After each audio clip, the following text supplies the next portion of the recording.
Take a quick diversion here to talk about my friend Sumner Redstone, who passed away at the age of 97. And that's important. You knew him better than anyone in the media.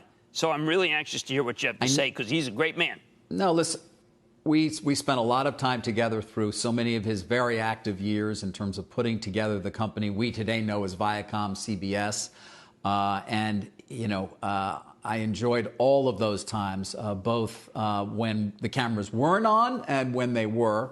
I will miss him. Obviously, he has not really been in the public realm for some time, and I have not spoken to Sumner in quite some time.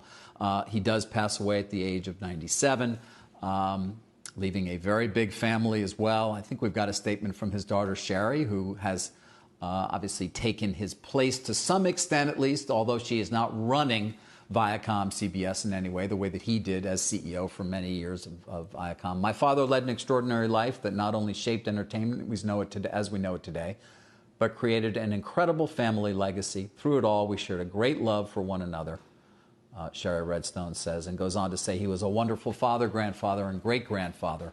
I'm so proud to be his daughter, and I will miss him always. David, how involved was he in terms of the split of the CBS split off? Because it didn't work. And I had found until that he had the magic touch.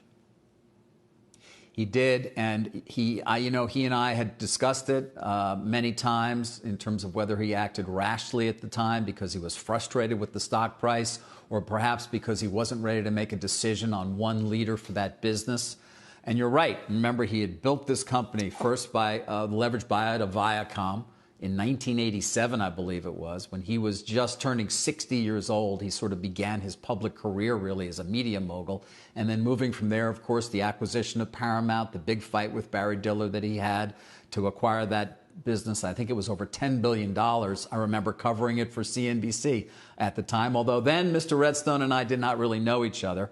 We would get to know each other quite well in the years to follow. Of course, he bought Blockbuster to help with the Paramount deal. Then came CBS. Then came Mel Karmazin. Oh, boy, that was not a great marriage.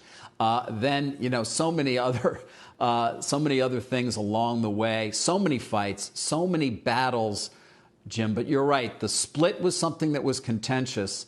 And I did ask him during one of our interviews about whether he had a short-term focus to the detriment of the long-term. Here's the back and forth.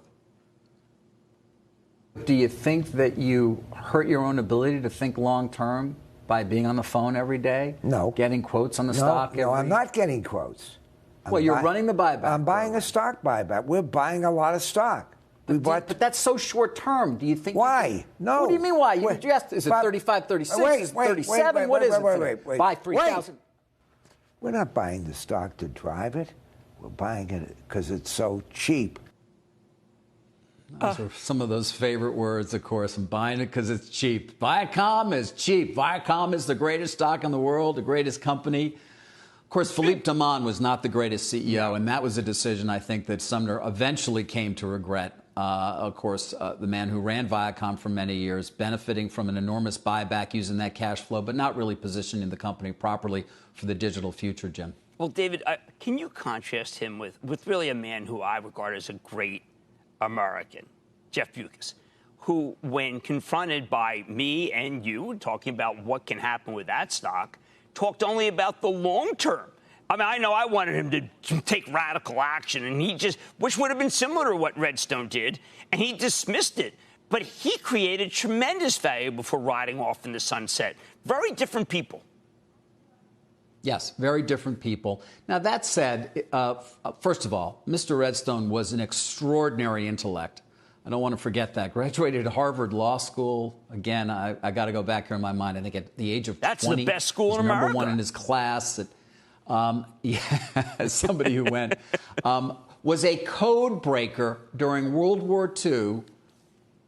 He could speak Japanese. Could he do Navajo, too? I mean, that's incredible. He was a code breaker. He was a great pianist. He was really, in many ways, just a unique individual, was Sumner. But you're right. He was very focused on the stock price, day to day to day, very focused on it being a reflection of his own performance to some extent. But he did tell us content is king, Jim. And you and I certainly still believe that. In many ways, I think that You know, that will be one of the things that we most associate him with, that quote. But do you remember, David, when we were shocked when Netflix passed the market value of these companies, and we thought that Netflix was wrong, it couldn't be, and it turned out Netflix was right. Now, was Sumner, was he proficient during that period when Netflix took off? Yes. The landscape has changed dramatically, but I do think that the quote, "content is king," will live on many years. Right. And certainly we are saddened to hear of the passing. Well, Dave, you know what the one constant Redstone is here? You look exactly the same. You know, he argued with me about that because he loved this diet that he was on. He was determined to live forever. He once told me that he would, you know, miss me when I was gone, but he would say a nice goodbye for me. Oh, my. Cryogenic? He's not Ted Williams. Funny. But that was Sumner, man. That was Sumner. Listen, a guy who hung from the side of a building during a fire, right? Jeez. Nothing could stop him. Wow. He was relentless. Titan. Sumner Redstone, dead at 97.